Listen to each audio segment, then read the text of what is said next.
don't forget to like, subscribe, and hit the notification bell so that anytime we upload a new video, you'll be notified. Thank you. Be seated. Hallelujah. Hallelujah. May the words of my lips and the meditation of my mind be acceptable before you, O Yah, my rock and my redeemer. Hallelujah. Hallelujah. Shabbat Shalom Lakem. Showing due respect to the leaders, elders, our beloved Chief Prince Jediah Ben Yissaskar, all of the family, men, women, and children. I bid you all to my forefathers again. Shalom Aleichem. How y'all doing today? Good. Y'all are satisfied with food? Yes.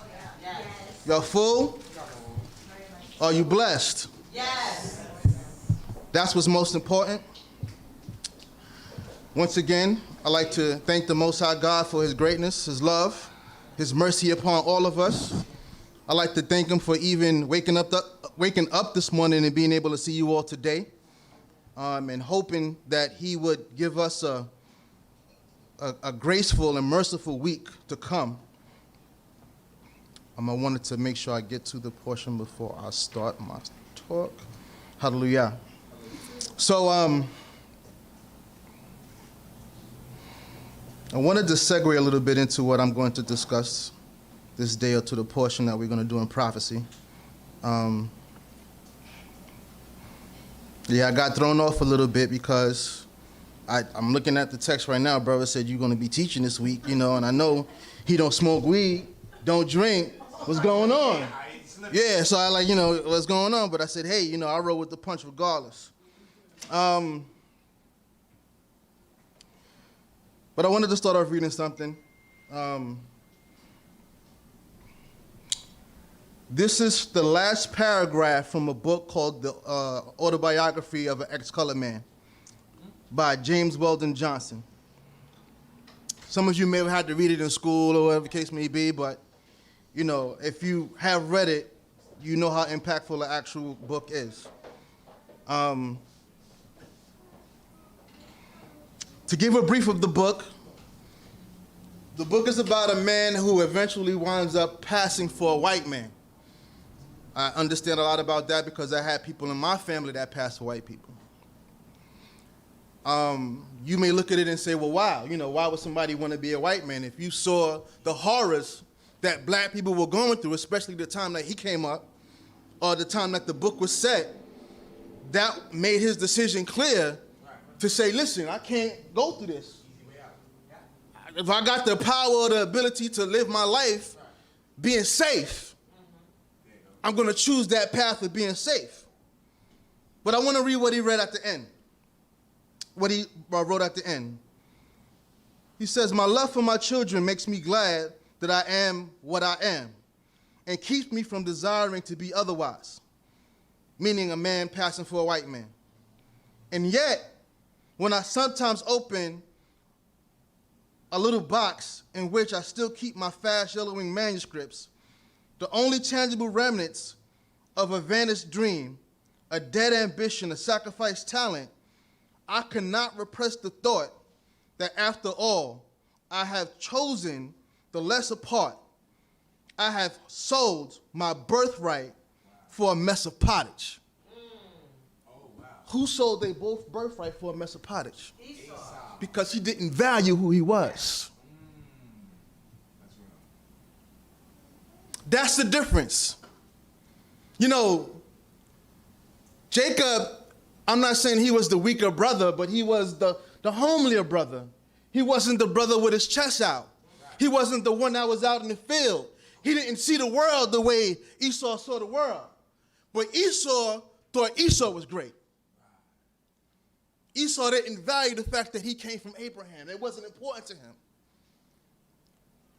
So when it comes to us being who we are, it's not enough that we are in knowledge of who we are, but we have to value the righteousness that God has given us. 2020 is 2020. 2020 is going to go down in the history books, regardless of what, whether it's going to stay this way for a while or whether this is a changing tide, 2020, this year's vision, has shown us that God is still in control. Because nothing is the same as it was. And nobody, even though this is year 2020, we got 2020 vision, nobody saw this coming. Nobody. I want to see one person that saw this coming. I mean, the best of the people on the earth, the scientists, the prognosticators, nobody saw this coming. But this is only God. So, some years ago, Jeremiah was told to go to the children of Israel and say, and he wasn't going to the children of Israel when the children of Israel were like on the bad slope. It's when we were doing good. We had money, but we weren't living right. So let's see what Jeremiah told the children of Israel at this time. The book of Jeremiah, chapter 7.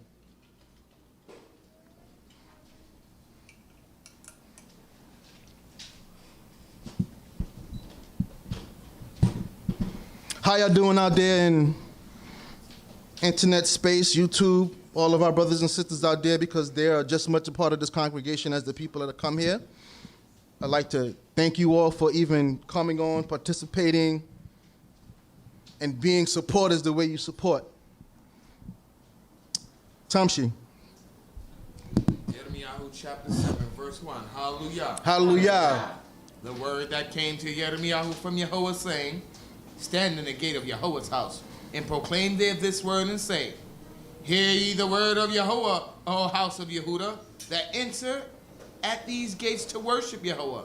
Thus saith Yahweh Tzebaoth, the God of Yisrael, amend your ways and your doings, and I will cause you to dwell in this place. This is the warning, right? This is the warning. Before God does anything to us, he gives us an opportunity to change. He just doesn't beat us down. Some of us assume that. It's mercy that comes before any punishment.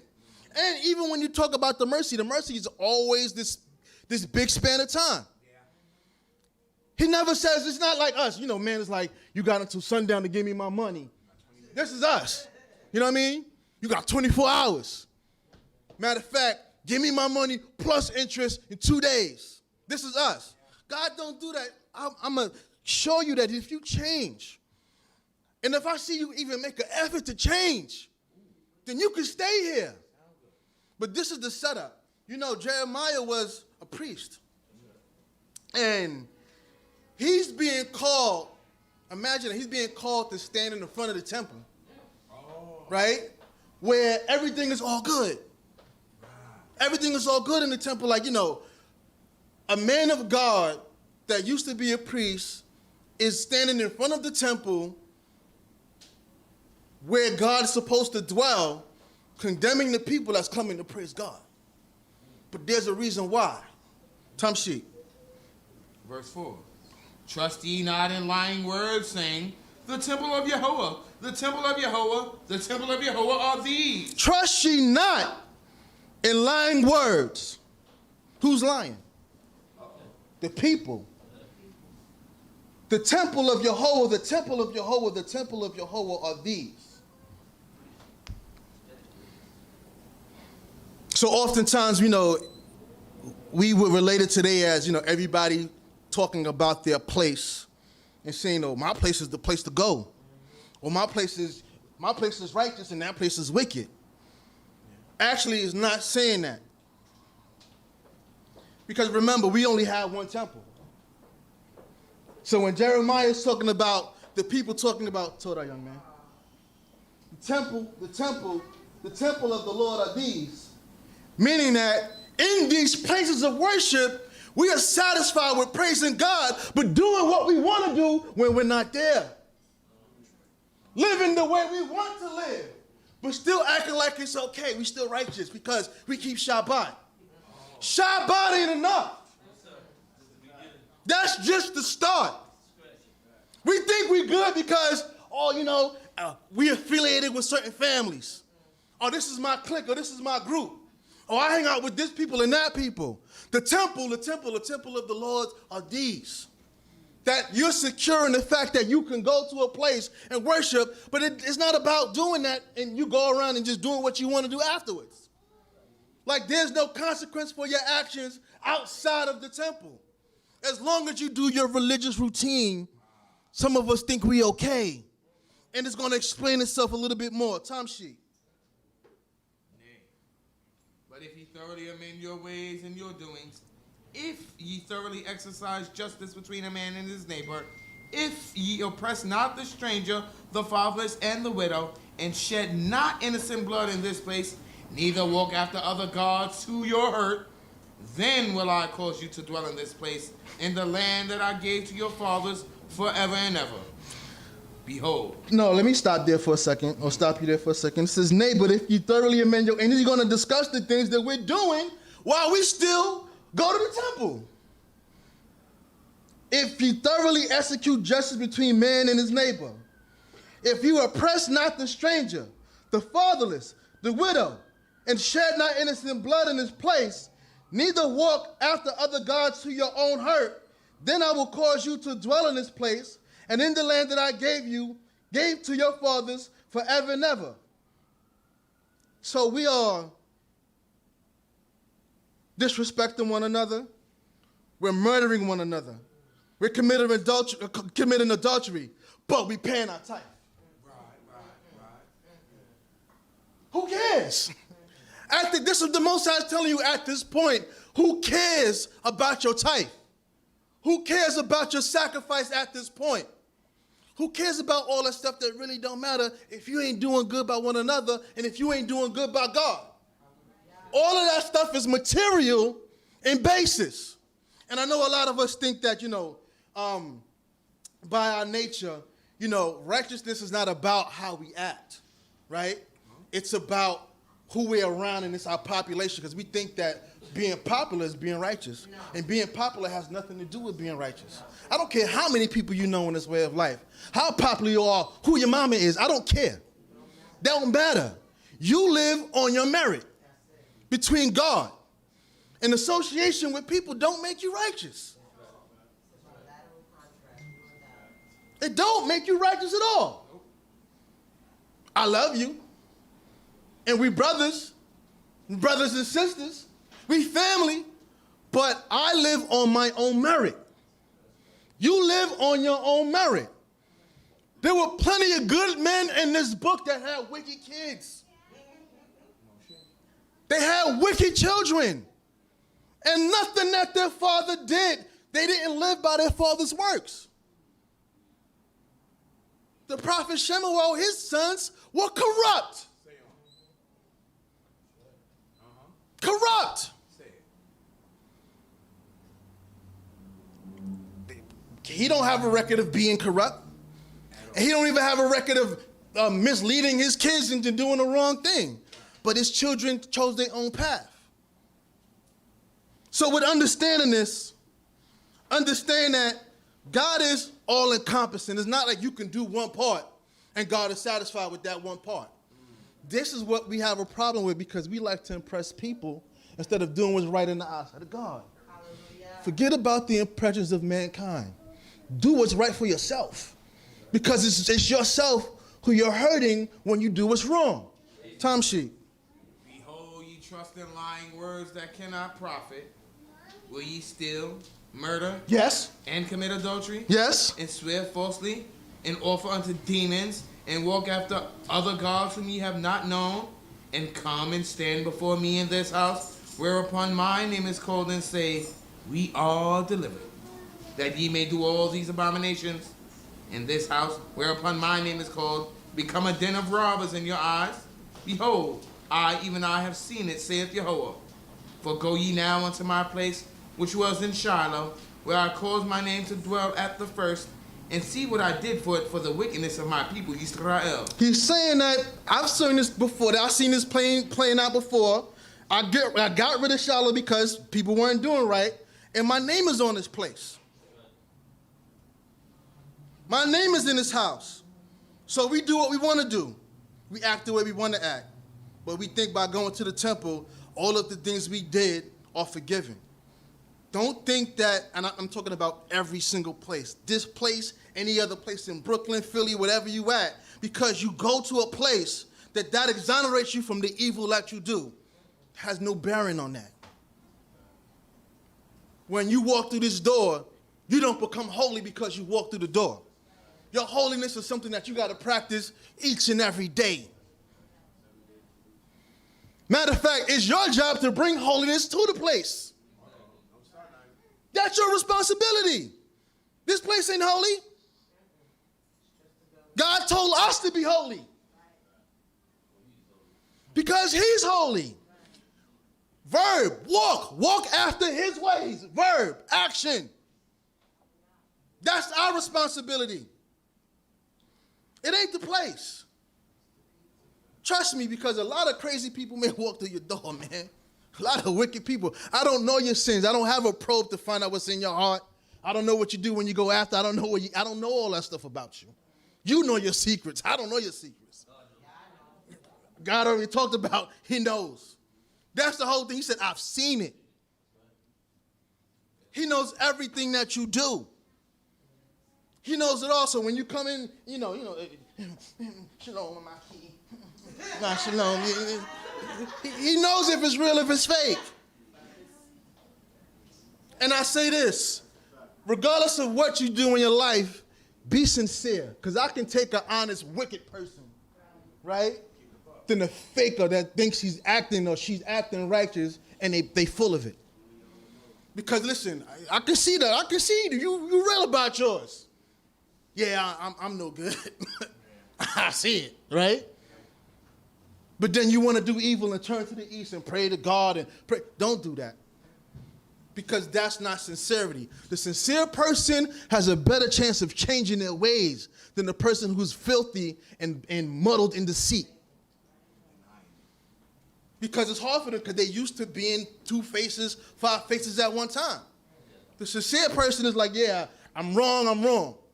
But when I'm going to be right, I'm going to be 100% right. Because that's their sincere way. And this is something that we all can learn from. That's something we all can learn from because I'm not here to tell you that I'm a saint. I know sometimes we get the forum and the podium and you hear the person talking, you think they all good. I got issues, trauma, I got everything that everybody else got in life. But the thing is, you see me here because I want to make an effort to be the best man that I can be. That's my whole job. And when I teach hard. I don't teach soft. My Isha said the other day, I got into something with somebody, whatever, and then there's the people in the community, when they see me, they don't say, I'm the turban, whatever. They see me, I'm that guy, right? There you go. I have to stop running away from that image. Because sometimes that's your image. That's what you are. You that guy that those people that got a problem that do foul stuff ain't gonna mess with you. Or gonna have a problem with you when they see you. With her, oh, how you doing? And they give all of the talk, whatever. And I said, yeah, after I put that other person straight, they don't say nothing to me. You see that, right? But I said, listen, she said that that's going to be something that you're going to deal with for the rest of I may have to deal with that for the rest of my life. Because honest people don't have friends. Let me take that back. Honest people don't have a lot of friends. There you go. Right? That's an old African proverb. The truth say they don't have friends. That's an old African proverb. But when people tell the truth and they know you for being a truth talker, a hard hitter, things like, it becomes an uncomfort. Some years ago, I was discussing something where there would be people in the audience when you teach, right? And they get this disturbed look on their face or this confused look on their face, and they look at you funny in the audience. Because, I look at my audience when I talk. You got to make eye contact. You got to give that energy, right? But people they give looks or they try to turn off and go to sleep or whatever the case may be. And I had to understand, why do people do that? Right, they get up and go to the back. They do little stuff like that. They have this cognitive dissonance that becomes in practice where they become conflicted between the stuff that you're saying and the stuff that they're doing in their life. As I said, I don't know what you do, right? But I've had people come up to me and say, you got a problem with me? No, just over teachings. They say, like, I had that come to me 4 times. You got a problem with me? And I'm like, I said, do I got a problem with you? What's going on? Nah, because you said such and such and such or whatever. And then because they're not used to hearing things. We don't come from an atmosphere where we're used to hearing truth. We're used to hearing things that make us entertain, make us feel comfortable. We made us feel elated. We make us feel, and they told the prophet, don't tell us that stuff that God told you to tell us. Tell us smooth things so that I can go to bed and feel happy about what I'm doing. And this is not what this is about. I am not your enemy. I am your friend. But God inspires us to teach what's right. That's it. Even if it steps on my toes, I have to teach what's right. And that doesn't make me an enemy. Listen, I haven't been invited to a wedding in years. I'm going to one tomorrow. But people don't invite you to stuff. They do all types of stuff. God still rewards you. That's not the issue. But people think that, well, I'm going to, because he doesn't make me comfortable. Not because he's wrong. No, it's not a matter. You have to change your mind state with life. Because comfort is not a part of human existence. I'm not saying every day is going to be a bad day. But when it comes to the truth of the Most High God, we can all do a better job. All of us. With everything. The lies that we tell, the deceit that we do, the dishonor of our parents, we can all do a better job. And the basis of this is, where are you at with your job? Sheet. Verse 8. Behold, you trust in lying words that cannot profit. Will you steal, murder, commit adultery, and swear falsely, and offer to demons, and walk after other gods whom ye have not known, and come to my house and stand before me in this house whereupon my name is called, and say we are delivered, that ye may do all these abominations? In this house whereupon my name is called, become a den of robbers in your eyes? Behold, even I have seen it, saith Jehovah. For go ye now into my place which is in Shiloh, where I caused my name to dwell at the first, and see what I did to it for the wickedness of my people Yisrael. And now because ye have done all these words, saith Jehovah, I spoke unto you, speaking betimes and often. That means I didn't tell you just one time. I'm always telling you. I'm always giving you a chance. Sheet. But ye heard not, and I called you, but you answered not. Therefore I will do unto this house, whereupon my name is called, wherein ye trust, and unto this place which I have given you and your fathers, as I have done to Shiloh. And I will cast you out of my sight, as I have cast out all your brethren, even the whole seed of Ephraim. So just to talk about what happened with us later in history, you know, eventually the temple got destroyed. But you know what's funny about us is when the temple gets destroyed, we all sad. We think that God has left us, whatever. But God is trying to tell, what were you doing when it was up?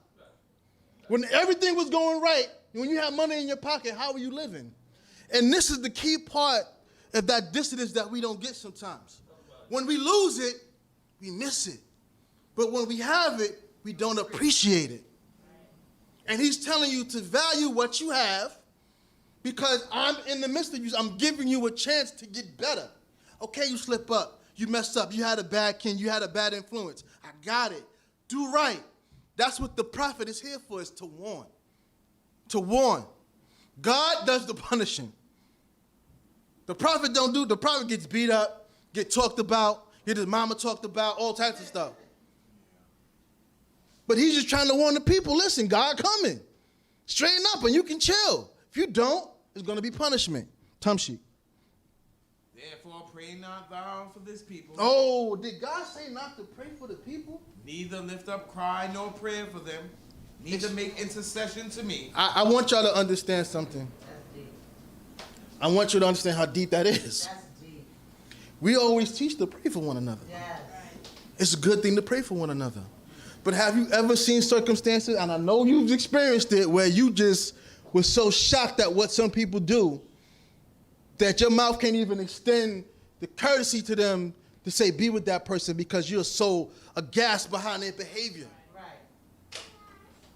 Like, I'm going to be honest with you, I don't see how some people, I don't see certain things that people do when they hurt people in certain ways, Right. how you can lift your mouth and say, be with that person, da-da-da-da-da-da-da. Did you see what they just did? Like, and it's just the conflict of righteousness that you're dealing with, where it's not that you don't have mercy in your heart, but did that person have mercy when they did what they did? Did they think about the victims that they did what their crimes to? So it becomes a part in our life where God doesn't want prayer because he doesn't want to have to hear anybody's prayer. Because he may actually listen to that person. And he listens to his prophets. So he doesn't want that prophet to go in. Because remember, Moshe, every time we did something wrong, he prayed for us. And God listened to what he had to say. Most High, please, you know your people. Please, please have mercy upon them. Please, please. You know, it's like the mother that sees the father like, don't hit him. Please. I'll talk to him. I'll talk to them. Please, but don't do that. And he has a prophet before him, and he said, don't pray for these people because when I do it, ain't nothing going to stop me. Unless you want to get hurt too. Don't pray. Tamshik. For I will not hear you. Seest thou not what they do in the cities of Yehuda and in the streets of Yerushalayim? The children gather wood, and the fathers kindle the fire, and the women knead dough to make cakes to the queen of heaven, and pour out drink offerings to other gods, that they might provoke me. Do they provoke me, saith Jehovah? Do they not provoke themselves to confusion of their own faces? So I want this to clearly be understood. You know, there's people that they're very petty and vindictive.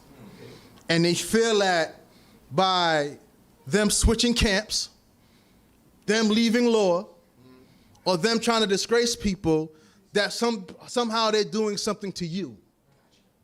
Or they're trying to hurt God to hurt you. Or I'm going to dismiss God to hurt you. You don't do that to God.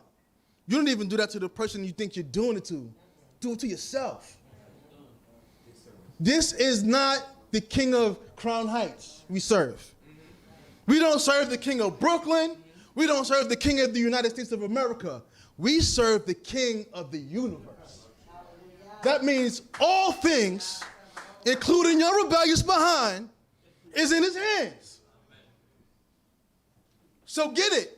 Because some people think, because Israel don't get punished quick for their crimes, they think it's okay to do wickedness. But he has it all under control. Oh, okay. You remember, we couldn't go into the land because God said the sins of the Canaanites are not yet filled. I'm waiting to drop the bomb on these guys, and they haven't, they're doing a lot, but they haven't done enough of what I want to do. So I'm just waiting. I'm just buying time right now. I'm buying time. Exactly. Abraham, you ain't ready to take the land over yet. You can't, because they got some sins they got to take care of. But please understand that. Don't hurt yourself, Israel. Don't hurt yourself.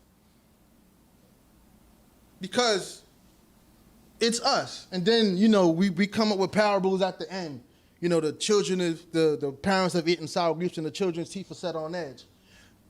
No, your teeth ain't set on edge because of what your parents did, because you're doing the same wickedness. Right. We have to stop, and I'm saying this from maybe a clinical point of view. We have to stop our generational curses. Amen.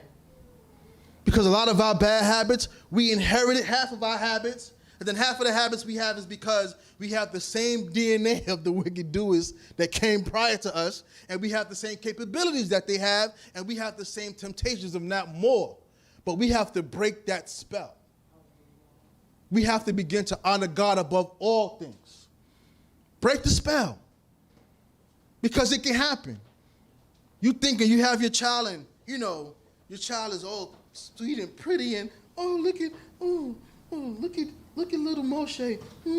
He's so sweet. But Moshe is going to pick up everything that you have, plus some stuff on his own. Yes. Even if you don't raise him right, and even if you make an effort to raise him right, there's no guarantee. As I said, there were plenty of good people that had wicked children. So what we have to do is make sure we make an effort. You make an individual effort to break the curses in your life. Break them. Whether they are sexual habits, stealing habits, lying, whatever it is, break it. I'm not saying it's easy. I ain't here to tell you that nothing is easy. But you have to make the effort. Tamshi. Therefore, thus saith Jehovah God, behold, my anger and my fury shall be poured out upon this place, upon man and upon beasts and upon trees of the field and upon the fruit of the land, and it shall burn and shall not be quenched. Thus saith Jehovah Tsebaoth, God of Israel, add your burnt offerings to your sacrifices and eat ye flesh. For I spoke not to your fathers, nor I commanded them in the day that I brought them out of the land of Egypt concerning burnt offerings and sacrifices. But this thing I commanded them, saying... So stop right there. He says, thus saith Jehovah of hosts, God of Israel, add your burnt offerings unto your sacrifices and eat. He says, do what you want to do.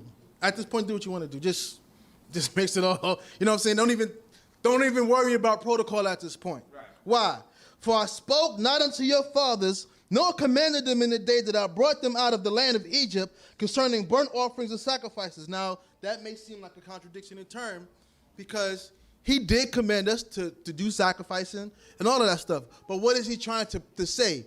We got to a point as a nation where this was all that mattered.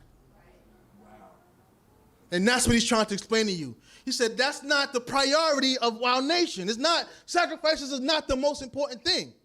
What did he command us to do? Obey. Message. Read it. Hearken unto my voice, and I will be... Hearken unto my voice. That means everything. It ain't just one part that you feel that you want to keep that God commanded you, like, you know, like you came out of Egypt and God said, okay, y'all ain't getting 10 commandments, but I'm going to give y'all a law of sacrificing. That's what y'all got to do and keep doing, because that's all we was doing. We do sacrifices and think that exonerates us from all of the things that we do that are wrong. Oh, I'm gonna do my sin offering, and you know, but I'm still stealing. I'm still committing adultery. I'm still praising Baal, but I'm gonna give up my sin offering. That's what God didn't command. I didn't tell you that this is the way. That sacrificing is something that goes above obedience to Him. I commanded you to hearken into what I told you. Listen to what I say and do it. Sacrificing is just the ritual cherry on top of everything else. That's all it is. But it ain't the basis of the law. The basis of the law is for us to do good by God, do good by one another, and do good by everything else that's around us. Not sacrificing. Because we thought at that time that sacrificing was it. That we can do what we want to do, give them my offering, give my little bit of money, give my tokens, give my tithe, and I'm still good. Tom Sheik. And ye shall be my people. Hearken unto my voice, and I will be your God, and ye shall be my people. And walk ye in all the ways that I command you, that it may be well with you. But they hearkened not, nor inclined their ear, but walked in their own counsels, even in the stubbornness of their evil hearts, and went backward and not forward. So, I would even venture to say this. There's some people that think that they're doing the right thing, but they're still doing their own thing. God didn't command any of it. It ain't about doing you in this way of life. It's about doing what God told you to do. But walked in what? Their own counsel. Let me tell you what your own counsel is. You know, well, this is what Jeroboam did. I don't want people going to Jerusalem and praying. So what I'm going to do is I'm going to make a temple here. And I'm going to set up these gods here. And I'm going to call one Yehovah and call so that the people can have a place to. God didn't ask you to do that. That's your thing. Your own invention, your own mind telling you to do it. And you know what the worst thing that human beings do? I'm just saying this, not just Israelites, human beings. We try to think for God. All the time. Worst thing. You know what we call God? We call God the supreme intelligence of the universe. You know, Israelites, we need to start getting books and knowing what definitions mean. Do you know what supreme means? It means ultimate. Above all. The highest. Supreme. So if you call God the supreme intelligence of the universe, that means His mind is not just better than yours, not just bigger than yours. That means it's the ultimate mind. That means if there is any answer on this world, the answer lies with him. That's what supreme means. So calling him supreme intelligence of the universe, and we like to think for God. You know us, we do things, God understands. God understands. God understands. God understands. You know what? I think that God would, you know what? The other people in the congregation do X, Y, and Z. But you know what? God understands. You know what? God understands. What if he doesn't? What if he understands that he told you this already and you still not listening? What if you understand that? Because I told you already. B times don't have to come. It's not about God coming down and talking to you individually. You don't want that.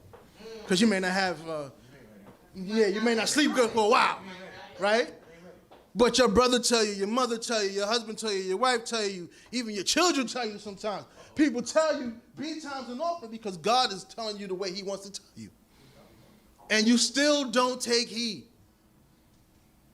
Why? That's my wife. I'm above her. Why is she talking to me about that thing? Whatever the case may be. Right. Rabbi so-and-so and Chief so-and-so, they think they know everything. Please. Everybody's going to make a bunch of excuses why they don't got to listen. Yeah. I know, because we all do that. It's human nature. But you need to stop. That's why we have to change these generational curses. Because these are generational curses. We don't like to listen. You know, this whole COVID thing, this is funny, right? Your instructions were simple. Distance and wear a mask, right? For the most part. Right. You know what I mean? We've been here so long, if we got it, we got it. If we don't, we don't. You know what I'm saying? Whatever, because this is like a cluster. But for the most part, people out there in the world, you know what I mean? Because we've been here like every week giving each other whatever, so. What it is. But in the world, the instructions were simple, right? Simple. Just do these things. And mankind, even with the simple, it's like what the girl told Naaman. Go in the river. The prophet told him to go in the river and bathe 7 times. He didn't want to believe that. Right?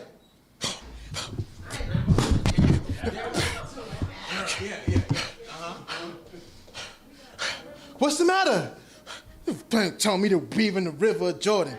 Ain't the rivers of Damascus better than these muddy rivers of Jordan? You don't tell me to do this. Don't you know who I am? I'm Naaman. Captain of the host of so.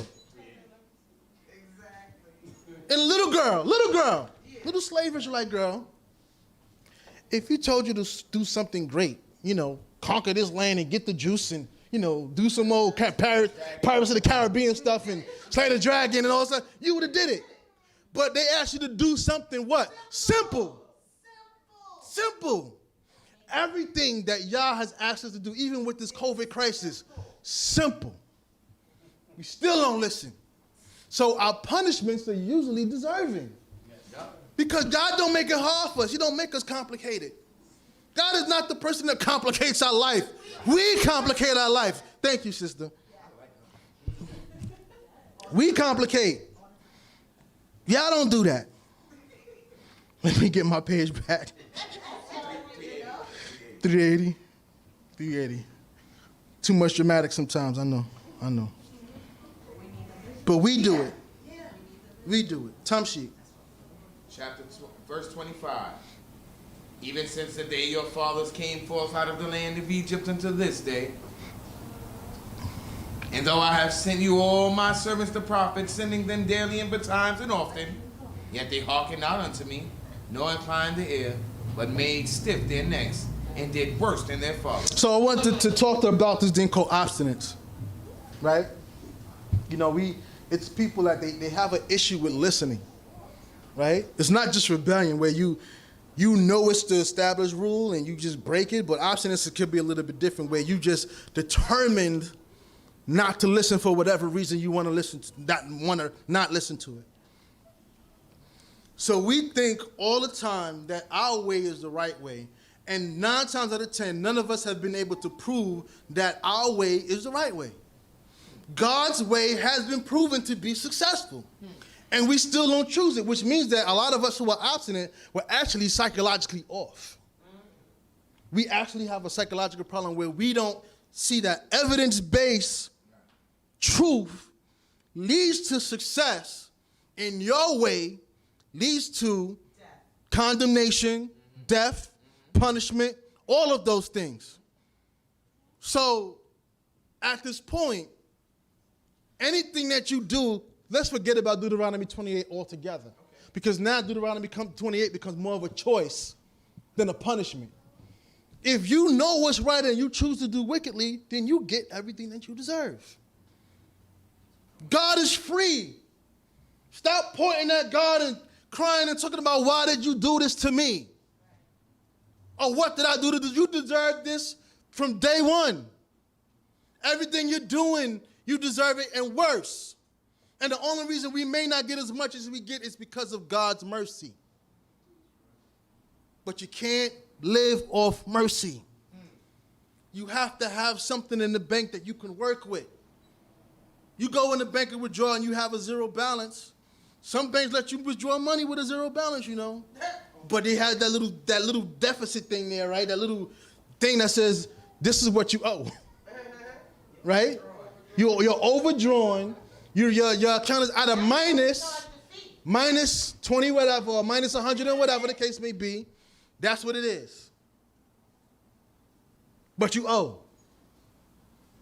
And when God comes to collect, he comes to collect. We can't do nothing about it. Tumsheet. And thou shalt speak all these words unto them, but they will not hearken unto you. Thou shalt also call unto them, but they will not answer you. Therefore thou shalt say unto them, this is the nation that hath not hearkened to the voice of Jehovah their God, nor received correction. Faithfulness is perished, and is cut off from their mouth. Cut off thy hair and cast it away. Take up lamentation on the high hill, for Jehovah hath rejected and forsaken the generation of his wrath. Now, oftentimes when you read this whole portion, 27 and 20 to 29, right? God turns to the prophet again and says, they ain't going to listen. But the testimony of them not listening is that the world will know us as this is the nation that didn't listen to God. That's why they kill one another. They can't have marriages. They can't have families. Their children are disrespectful. They run videos talking about what? This is us. And we're cursed because we didn't listen to God. We're victims of this society, which is we're the worst victims in the world of this American society. Not that others are not. But we are known for being hung and our bodies being burnt. Genitals being ripped out of our bodies and sold in stores. We are known for that. We're known for our mothers being raped, grandmothers being raped, our babies being raped. We're known for that. Why? Because we were the children or the people that didn't hearken to God. We didn't listen to God. We didn't listen to the supreme intelligence of the universe. So before you hate Chief Naff, Brother Naff, Minister Naff, understand this is the words of God. It's not my words. Don't got nothing to do with me. So stop screwing your face at me when I come in the Shabbat services, because I didn't do it. And I don't know what you did. You know what I mean? I keep myself deliberately out of the gossip mill. I keep it out because I don't want to listen. I don't want to know. I got too much followers of my own. I don't want to know yours too. You know what I mean? I keep myself out of the gossip mill. I don't want to be a part of the gossip mill. So that when I do teach, I'm teaching from my heart. I'm not teaching to talk about you. Because everybody gets hit. Yeah. Even a teacher. Everybody gets hit. But if you're in a place where you're not sincere and honest with yourself, then yeah, you're going to be mad at everybody. You're going to be mad at me. You're going to be mad at the book. You're going to be mad at the Knesset. You're going to be mad at Chief Yisrael, who says hi to everybody and love everybody. You're going to be mad at everybody. Because you're mad. Why are you mad, son? Because you're upset. It's hard. I get it. But as I said, you have to break that generational spell. That obstinance has to go. You ain't a child no more. Some of us, we grown. We grown. That means not only are we all of age, but we have the experience to go along with it. So we definitely need to stop. If you want God to continually punish you and punish everything around us, we have to cut this off. But God is waiting to give us blessings. He's waiting to give us mercy. He's waiting to give us the riches of our forefather Yaakov. He's waiting to do that. But we just have to put ourselves in a situation where we are deserving. That's it. Time sheet. Let's end out.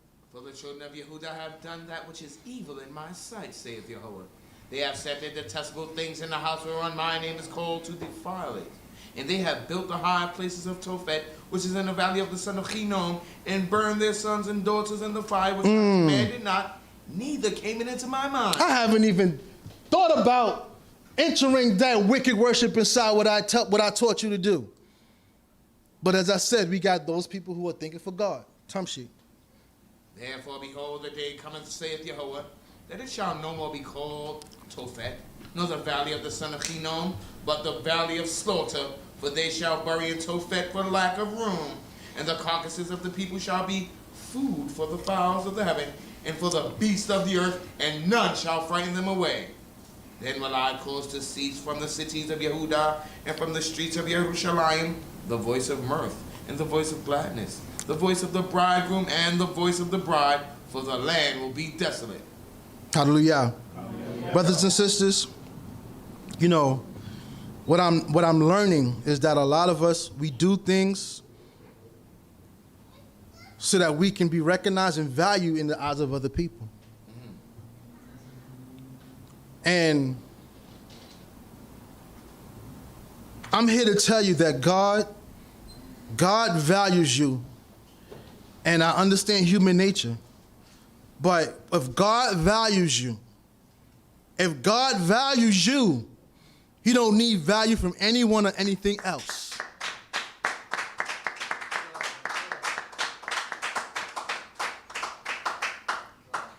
If you understand that God values you, then you understand that it's not important to be valued. It feels good, I got you. It feels good to get love from people, whatever, but don't compromise your soul for anything. Because many of us have done that.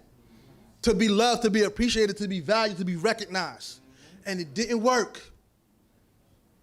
Some of the people we thought that were so great wound up being garbage. But that was the lesson we needed to learn. We needed to learn how to value God above all things. Man is man. But please understand that our God is King of all things. Hallelujah.